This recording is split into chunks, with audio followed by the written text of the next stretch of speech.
देश के कई राज्यों में हो रही लगातार बारिश का असर अब आस्था की नगरी संगम में भी देखने को मिल रहा है।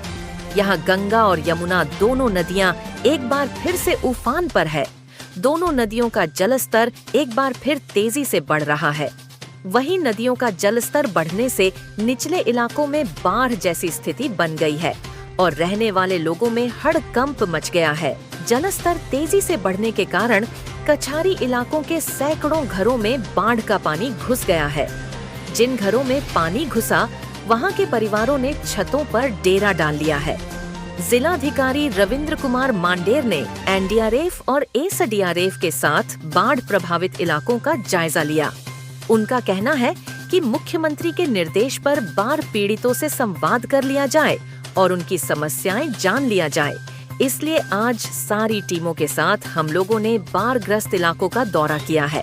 जितने भी हमारे बोर्ड्स हैं, लाउडस्पीकर के माध्यम से ये जान ले कि कहां-कहां पर भोजन की आवश्यकता है, वहां तुरंत भोजन पहुंचाया जाए।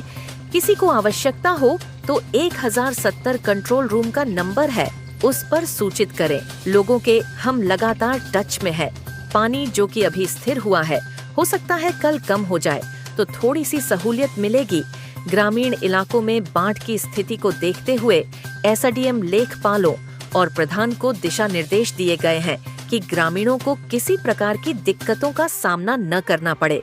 उन लोगों के लिए भी हमने 4 बोट्स लगाए हुए हैं, लगातार फीडबैक ले रहे हैं। वहीं बाढ़ पीड़ितों को सुरक्षित स्थान पर जाने के लिए भी दिशा निर्देश दिए जा रहे हैं। साथ ही बाढ़ प्रभावित क्षेत्रों में कई टीमें लगाकर मदद भी पहुंचाई जा रही है।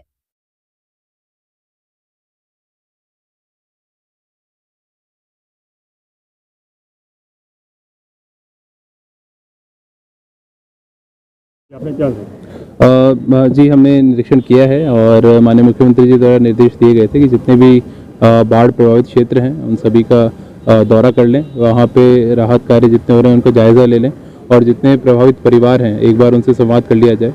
तो इसीलिए उसका जायज़ा लेने हम लोग गए थे।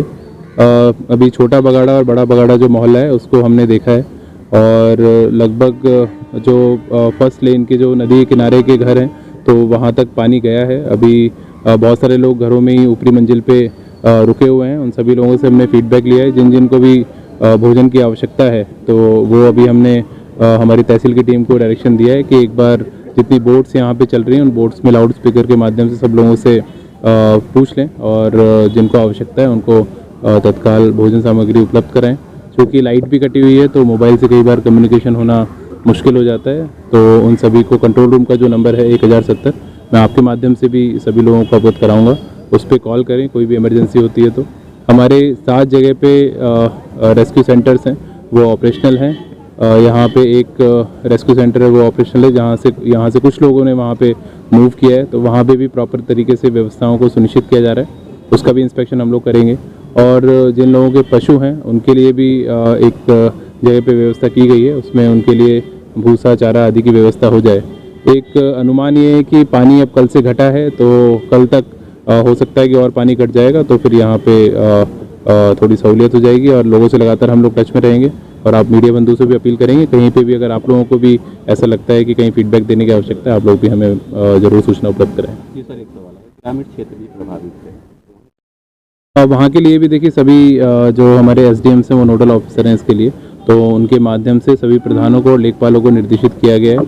जहाँ जहाँ पानी भर रहा है लोगों से लगातार फीडबैक ले रहे हैं। और एक चीज़ और हमने कही है कि जितने यहाँ पे प्रभावित परिवार है उनके जो वार्ड के मेंबर्स होंगे उन लोगों से, यहाँ के पार्षद होंगे उनसे भी लगातार फ़ोन करते रहें, टच में रहें और कहीं भी कोई इशू आता है तो तत्काल टीम्स मूव करें। तो जितना ज़्यादा निरीक्षण करेंगे तो लोगों से डायरेक्ट फीडबैक भी लेंगे, जमीनी स्तर पे सब लोगों से पता रखता रहेगा तो कोई कहीं पे भी कोई ऐसा इशू हम लोग आने नहीं देंगे। एनडीआरएफ एसडीआरएफ की कितनी टीमें लगी हुई हैं? जो एनडीआरएफ की टीम हमारे यहाँ पे सक्रिय है, 4 बोट टोटल उनके पास हैं और पर्याप्त मात्रा में मैन पावर है। आप लोगों ने देखा भी होगा कि सभी लोग, उनको भी हम लोगों ने ये कहा है कि जब दिन में भी लगातार मूव कर रहे हैं तो कोई भी फीडबैक है वो हमें दें, तो वो हमारे पास पर्याप्त मात्रा में है। और आगे भी अगर कोई आवश्यकता बढ़ती है तो टीम्स बढ़ने के लिए भी वो ऑन कॉल तुरंत प्रोवाइड हो जाती है, उसमें कोई इशू नहीं। अभी पानी और बढ़ने की उम्मीद है, बताते हैं? देखिए कल से पानी घटा है और यहाँ तो बारिश कम है। अगर ऊपरी क्षेत्र में बारिश होती है तो हम लोगों को पहले से हम लगातार इरिगेशन डिपार्टमेंट का डेटा हमारे पास आता रहता है। अभी पानी कल से घटा है, तो आगे भी अभी यही अनुमान है कि पानी ऊपर घट रहा है, तो यहाँ पे भी धीरे धीरे घट जाएगा। दिन भर की महत्वपूर्ण खबरें देखने के लिए लाइव न्यूज 24x7 को लाइक और सब्सक्राइब करें।